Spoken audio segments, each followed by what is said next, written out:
Bonjour Doriane. Bonjour Linda. Donc aujourd'hui, on va continuer un peu le travail qu'on a commencé la dernière fois. Et je vais vous proposer un outil en fait qu'on appelle la matrice. Donc c'est la matrice de l'acte. Et je vais vous montrer comment on peut utiliser cette matrice pour comprendre un petit peu mieux les situations qui nous posent problème dans la vie de tous les jours.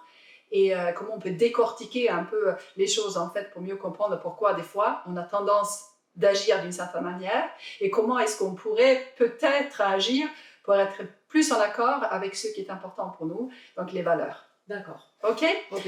Alors, je vais me mettre debout et je vais dessiner sur mon tableau et je vous propose aussi de dessiner sur votre feuille, comme ça vous donne un document pour amener chez vous et pour continuer la réflexion chez vous, peut-être avec d'autres situations pour la prochaine fois. Ok. Ok? Alors, pour la matrice, ce qu'on va faire, c'est qu'on va commencer par dessiner une ligne horizontale. Donc, au milieu de votre feuille, vous allez dessiner une ligne comme ça. D'accord.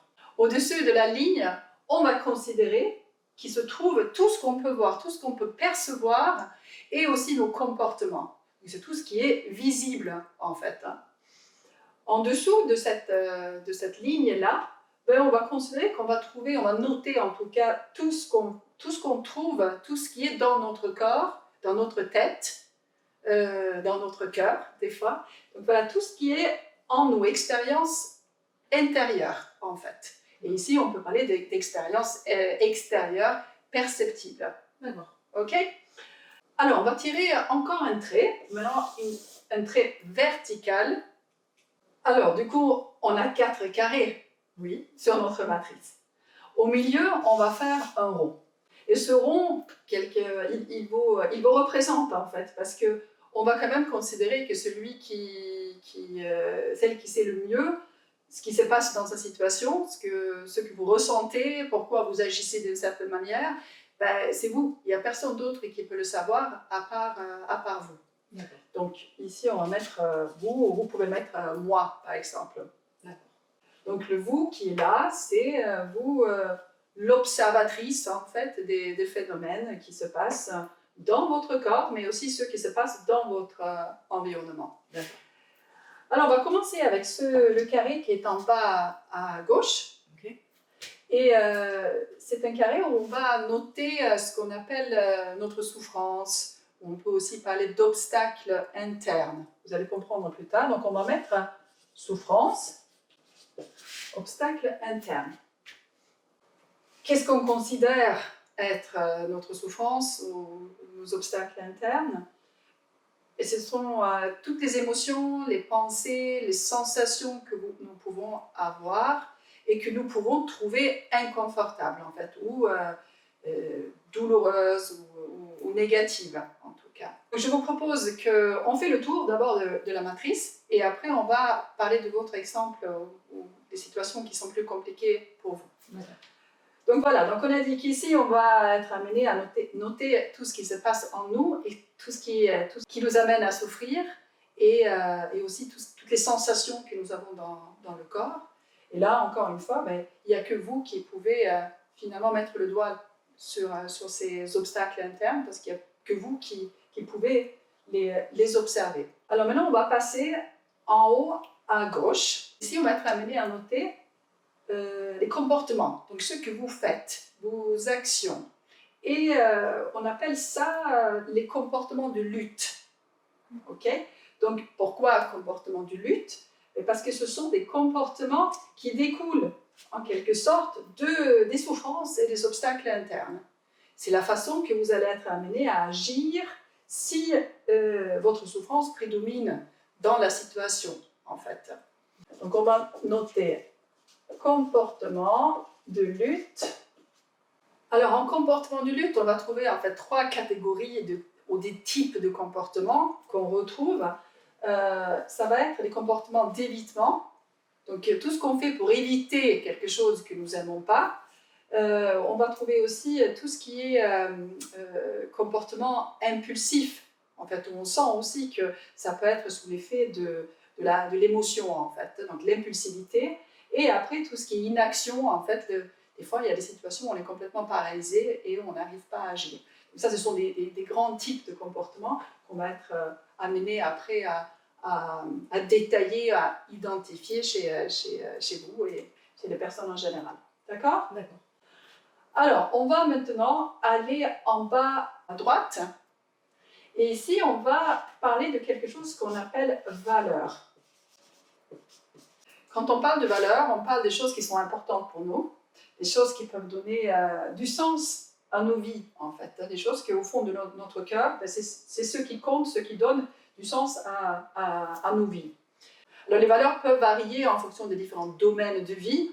On va peut-être pas avoir les mêmes valeurs en tant que parents qu'on va avoir dans le milieu professionnel ou qu'on va avoir en tant que, participant ou membre d'une communauté, par exemple. Donc ça peut être des valeurs différentes dans ces différents domaines. Maintenant, on va se déplacer en haut à droite. Et ici, on va être amené à noter des comportements aussi, et des comportements qu'on appelle comportements engagés. Engagés vers quoi? Engagés vers les valeurs. Donc en quelque sorte, ce sont ces actions que nous mettons en œuvre qui reflètent ce qui est important pour nous. C'est comme si on convertissait nos valeurs en comportement, en fait. Comportement, vous vous rappelez, c'est ce qu'on fait, c'est quelque chose qu'on voit faire, c'est d'être dans l'action, quoi. Donc ici, je vais noter comportement engagé. Ok, alors ce qui peut nous donner des indications sur les comportements pour les différencier, ça peut être un peu le sentiment que nous avons après, la contingence en fait du comportement. Si vous faites quelque chose, un comportement qui est engagé et qui va dans le sens de vos valeurs, souvent il y a un petit sentiment de satisfaction, de fierté après, si on y porte bien attention. Alors que ce qu'on va souvent trouver dans les comportements de lutte, quand nous faisons quelque chose qui n'est pas en accord avec nos valeurs, on va souvent trouver un peu de culpabilité, un peu de regret après le comportement, si on est bien attentif. Ok? Alors maintenant, on va utiliser un exemple de votre vie, un exemple qui a peut-être posé problème dans la semaine dernière. Et donc je sais que c'est un peu compliqué pour vous des fois de sortir là où il y a du monde et que voilà, vous pouvez avoir tendance à partir parce que ça vous submerge un petit peu toutes les pensées, les émotions et tout ça. Un exemple, je pense, concret, c'est le week-end dernier. Avec mon conjoint, on a été au supermarché. Ouais. Et voilà, c'est la deuxième fois et j'ai pas réussi encore cette fois-ci. J'ai lâché toutes les courses en fait quand on était sur la file d'attente où il y avait beaucoup trop de monde et c'était beaucoup trop pour moi anxiogène. Et j'ai dû donc laisser mon conjoint encore une fois tout seul faire la queue et rentrer dans ma voiture. D'accord, ok. Pour la fuite. Ok, donc vous étiez allez, c'était le samedi. C'est ça, on y a été donc le week-end. Beaucoup de monde. Il y avait beaucoup de monde, exactement. C'est pas des heures très convenables. Il était 11h du matin. Il y avait beaucoup de monde. Donc j'ai fait mes courses. J'ai fait un peu abstraction du monde en faisant mes courses. Mais quand on est arrivé à la file d'attente, j'ai pas supporté le fait de plus trouver en fait de plus trouver de choses qui puissent me focaliser en fait. Enfin, le fait de rester neutre avec mon conjoint, debout à attendre. C'est devenu trop compliqué à un moment donné. Trop compliqué à gérer. Ok, alors ce qu'on va faire, moi il ne me reste pas beaucoup de place ici, mais ce qui peut être intéressant pour avoir une idée de quelle est la situation qui a posé problème, c'est qu'on peut noter un petit peu quelle était la situation. Donc on peut dire, par exemple, supermarché, je vais le noter, supermarché, on sait que c'est un endroit qui c'est pas facile, et on va noter aussi week-end, parce qu'on sait que le week-end c'est peut-être là où il y a plus de monde, et plus il y a du monde, plus ça peut être compliqué pour vous. Et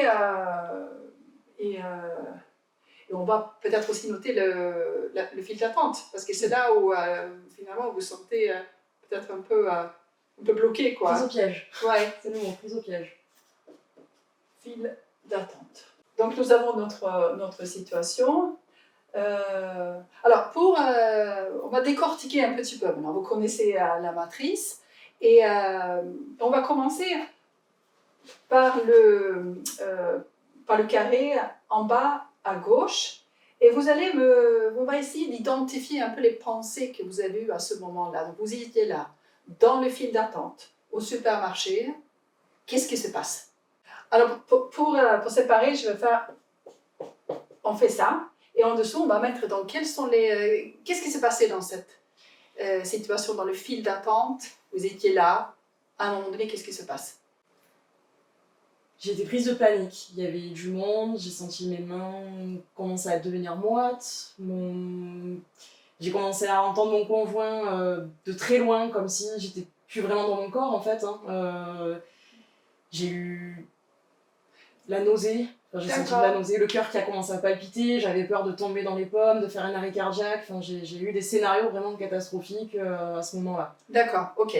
Quelle est la première sensation que vous sentez qui vous fait dire qu'il y a un truc qui ne va pas?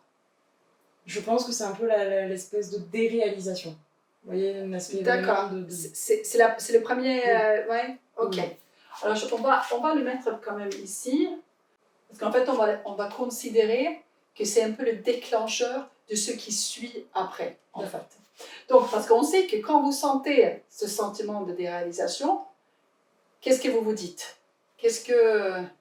Ben, je me dis que ça y est. Enfin, Ça y est, ça commence, ça va plus finir, est-ce que je vais rester bloquée là-dedans ces pensées-là? Ces pensées-là, c'est est-ce que toute ma vie je vais rester déréalisée, je vais plus prendre conscience de la réalité, enfin d'être vraiment déconnectée comme si je n'avais plus les pieds sur terre. Voilà, c'est vraiment ça. D'accord, ok.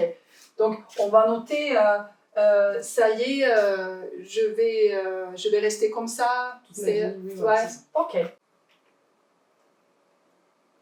Quand vous avez eu ces pensées, émotionnellement, qu'est-ce qui s'est passé?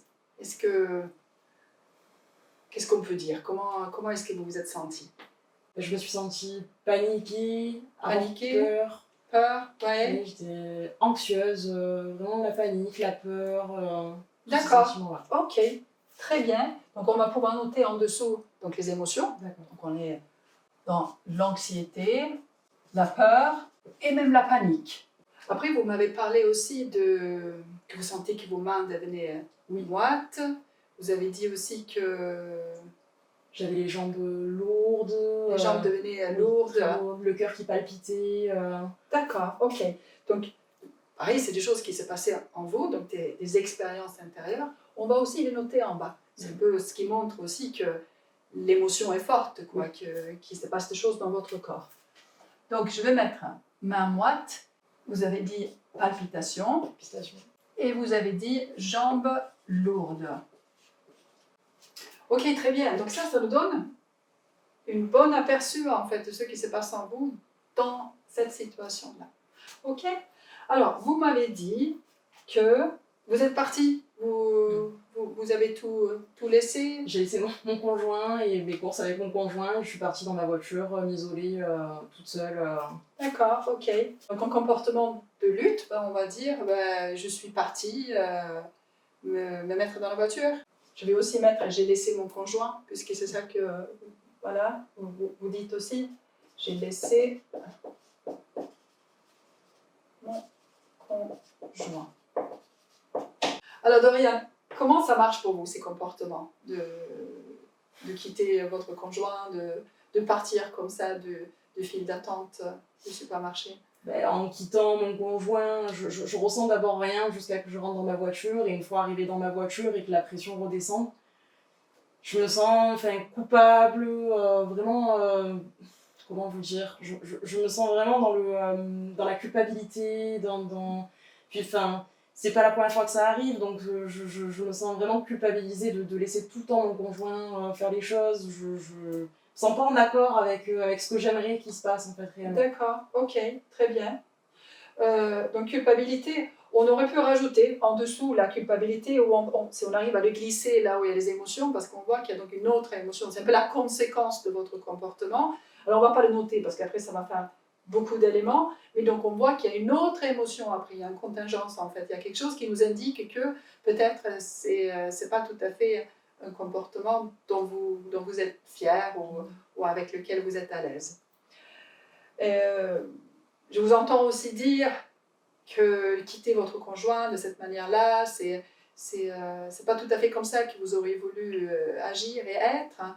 Qu'est-ce qui aurait été important pour vous dans cette situation ou avec votre conjoint d'une manière un peu plus générale? Quelles sont les valeurs en fait dont on peut parler dans votre relation avec votre conjoint qu'est-ce qui est important pour vous? De l'aider un peu plus dans les tâches quotidiennes, comme aller faire les courses, hein, de pouvoir rester avec lui, de pouvoir finir en fait d'exécuter une tâche qui peut être simple dans la vie de tous les jours et qui pour moi devient anxiogène à partir du moment où il y a beaucoup de monde. Ouais. Donc, et puis de pas culpabiliser à chaque fois le week-end, de me dire non, là je suis fatiguée, j'ai peur, donc j'y vais pas, je te laisse y aller tout seul. Et puis de pas l'abandonner parce que je me sens un peu lâche finalement de l'abandonner tout seul dans les courses alors qu'on était ensemble tous les deux et puis je repars toute seule sans lui, je l'attends seule.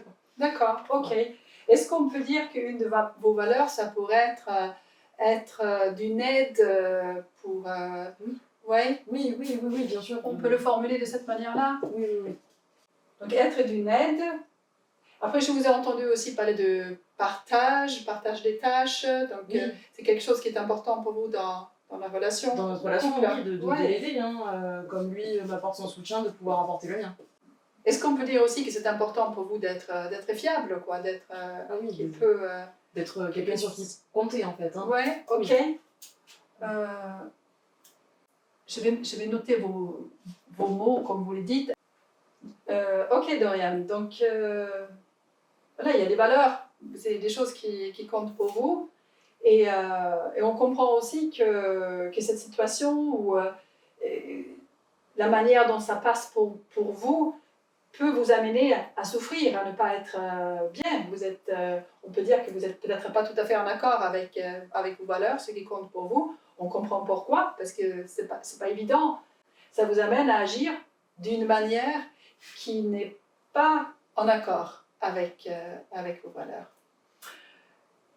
On va vous aider avec des techniques qui vont vous permettre à ces choses-là, à ces obstacles internes, de devenir, qui prennent un peu moins de place, en fait, et que ça soit moins imposant dans ces situations, pour que vous puissiez, en fait, un petit peu vous détacher peut-être de ça, pour vous aider à agir plus en accord avec vos valeurs.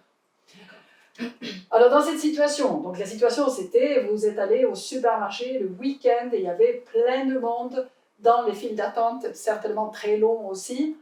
Et donc quelque part, la situation n'était peut-être pas adaptée pour le moment à vos difficultés. Qu'est-ce qu'on aurait pu imaginer? Si on veut maintenant respecter ou honorer ces valeurs-là, qu'est-ce que je pourrais vous voir faire? Je pense que je pourrais commencer peut-être par ne pas y aller le week-end. Ouais. Déjà, je pense. Ne pas y aller un samedi matin.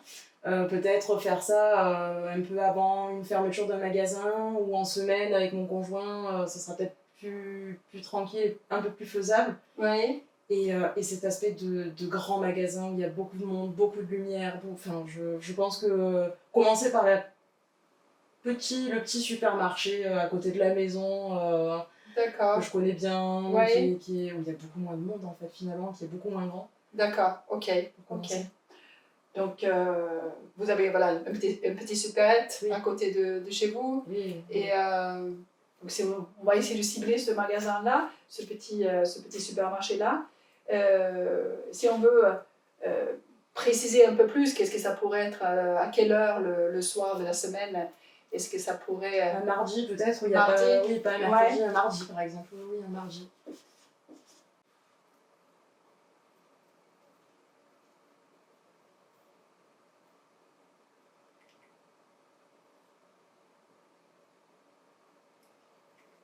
Ok, donc là, on a défini un comportement qui semblerait engagé vers ce qui est important pour vous.